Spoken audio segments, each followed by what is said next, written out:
here. It might be a bit dark in here, and the light's kind of focused over here, but I'm sorry. I only have one light at the moment now. I'll try and getting a better one. But, welcome back to a wonderful anime fall, I guess, still. Something new I've been doing recently. Basically, every week I will review an anime that I've liked in detail, and I will give you a free download. There are my preferences on anime that I've watched, and if an anime that you have watched is not on here, then please comment below, and I will check it out, and maybe I'll review it if you want me to. That's really what I wanted to say first, and I won't be reviewing One Piece, Bleach, or Naruto, or Fairy Tail, because they're all extremely far in the story, and they're very long, and it would take a lot of time to watch all that shit. Now, before we get straight to telling you what the anime is, I'm sorry if this is a late upload, but that's because I'm recording on the day that it needs to go out, because I've been really busy the past week, but I'll try my best to make sure that next week's is on time. Sorry about that. Now, one of the first ever anime reviews I did was A Certain Magical Index, so this week I will be reviewing the extremely popular spin-off, A Certain Scientific Railgun, only Season 1 though, not A Certain Scientific Railgun S. Honestly, this was a great series, but most of the first season goes on before the events of A Certain Magical Index, so it might not what people were expecting, but it's still really good, and Funimation did a very amazing job, and it still follows the story of A Certain Magical Index, but it's just a little prior. I watched this anime in English dub and sub, but I'm pretty sure we are going to be just focusing on the dub because I rewatched it more than I did the sub. Now, following the usual review outlines, I will only explain the most important parts in this anime, like the characters, story, setting, relationships, voice actors, the animations, the music, and the genre, and we'll start off with that.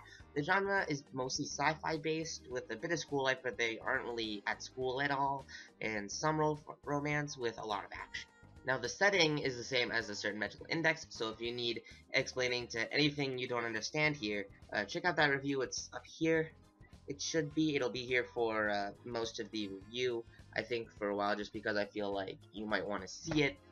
But yeah, there's that. Now the characters. I'll be explaining the main 4 characters of this anime. Good thing is that the main characters are obvious, so it's easier to explain.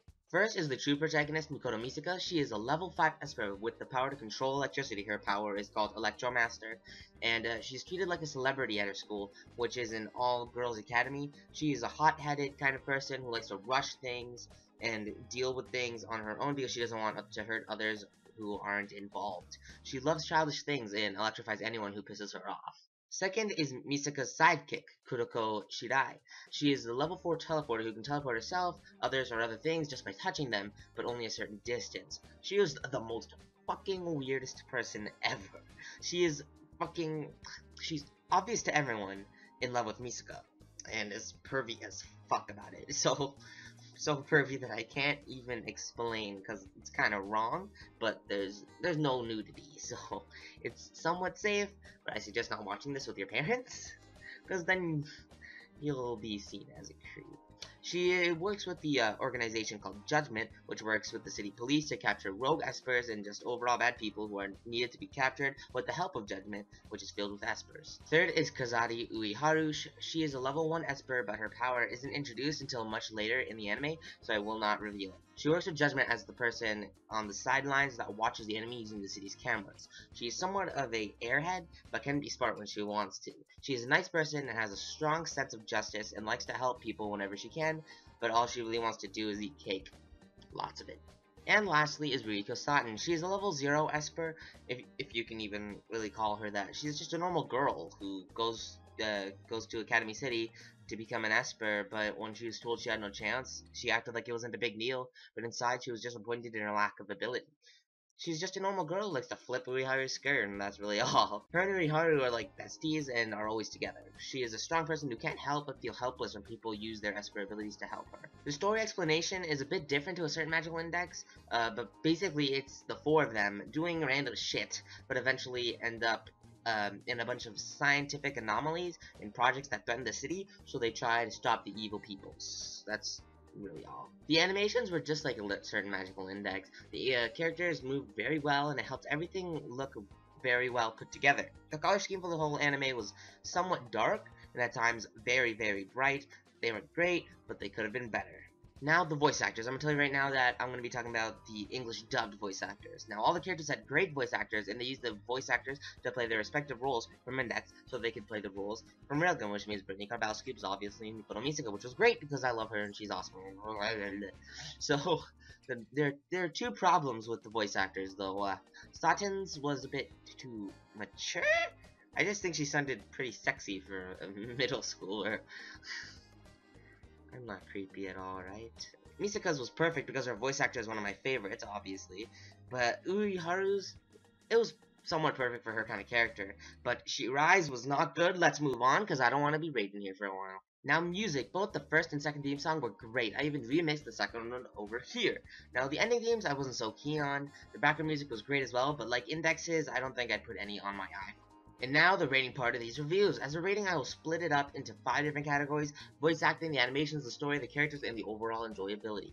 Voice acting, 18 out of 20. As sexy as Satin voice actor sounded, it didn't fit her character. And Shiraz, oh my god, we ain't talking about this no more. I will really just say that her character in the English subbed was pretty fucking badass, especially with her voice actor. But in the English dubbed, her voice was way too kiddish, and I did not like it. Let's move on. Be happy I spared this section. Animations, 20 out of 20. I honestly love the animations, and you would imagine that an anime like this would have flashy animations for the abilities, but they did it right to not make them too flashy because they are in a city and don't really want to attract attention, which makes sense. Story, 20 out of 20. This anime had no main story to the average eye, but you'll realize that the first 3-4 episodes were all to expand the characters and start a whole story arc, which was pretty fucking intense.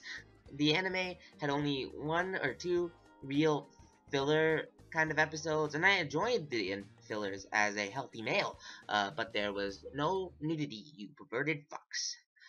That includes me. Characters, 20 out of 20. All the characters were developed very well, and I liked how all the characters had their backstories very explained very well and were very good. Not to mention that all their attitudes are what I want to see from girls in an anime, especially in a school life setting, even though they don't have parents that live with them. Enjoyability, 17 out of 20. This anime is very enjoyable, I can say that, but I must say that to some people who like story-based anime that have very good paced story, that are quicker to start an arc, it wouldn't be good for them, because to me, I liked it a lot, and the pacing was good for developing character statuses and backgrounds, but the pacing could have been better for people who like stuff that go on for a while.